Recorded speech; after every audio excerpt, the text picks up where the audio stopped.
I do have one here from a participant on toxic substances who is asking if you can provide some insight into how the Canadian Environmental Protection Act could be improved to better protect health and the environment and to address the gaps we see in pollution prevention and enforcement.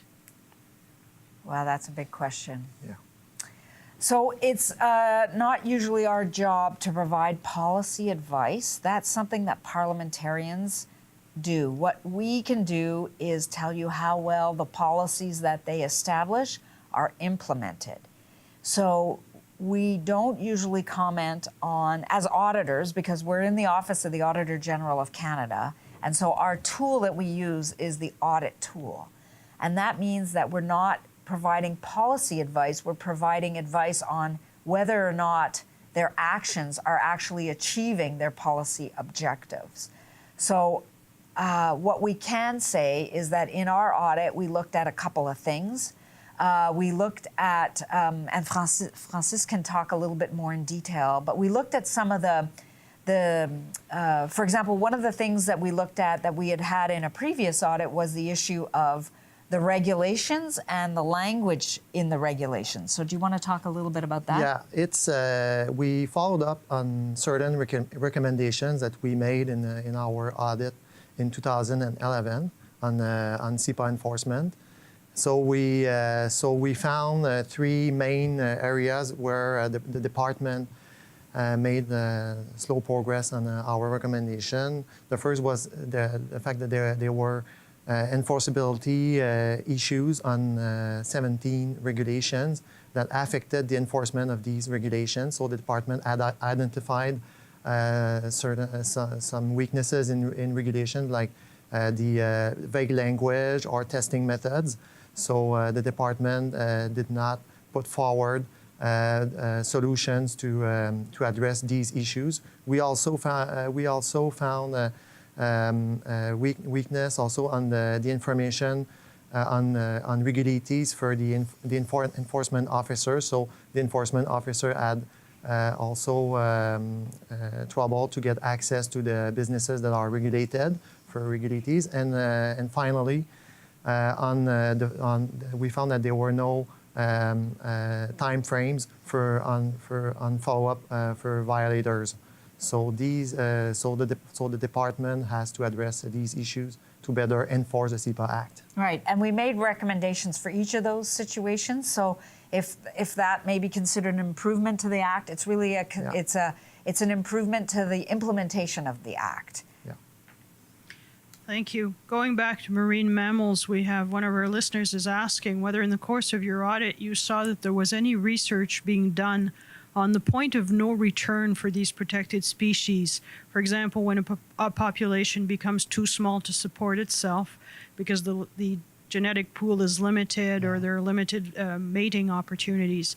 And if you did see this research, what are the results and are they being incorporated into the recovery strategies? Great question. Elsa, can you answer? Did we see that? So we didn't audit the research work that was done for species at risk. We did find a number of research work that was done and conducted.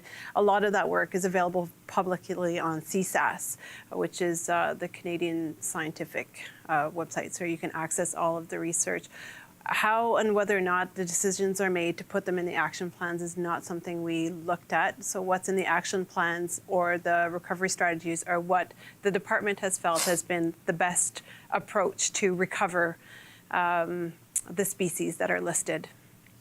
It's a really great point, though, because it's not when the last dodo bird dies that that population becomes extinct. Most scientists would tell you that there is some level of point of no return where that essentially that species has gone extinct, even if there are still some individuals alive.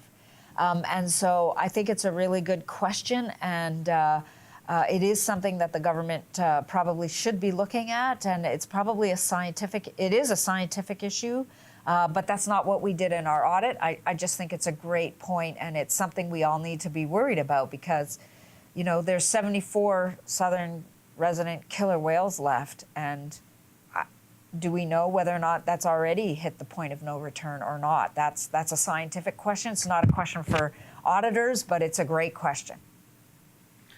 Thank you for the questions we're receiving from the audience. Keep them coming. This is great. I have another one here on toxic substances.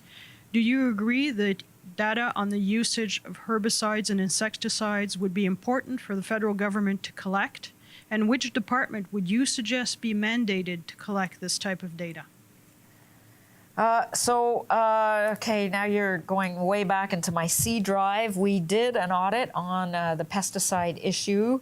I don't remember exactly what year, but hopefully we have your contact information and we can get back to you so that you can see that audit that we already did. I don't know if herbicides and pesticides are on the CEPA toxic list. Are they? Yeah, we really focused on, we excluded the pesticide from our audit, from our scope of our audit. And that's because we had already done a separate audit. And Exactly. it's, from what I remember, it's the PFRA, Prairie, no, it's, sorry, I think it's either Agriculture Canada or Health Canada. I'm sorry, I just can't remember. It's a while back when we did that audit, and today I'm focused on my audits for today, so I apologize. But we'll try to get back to you.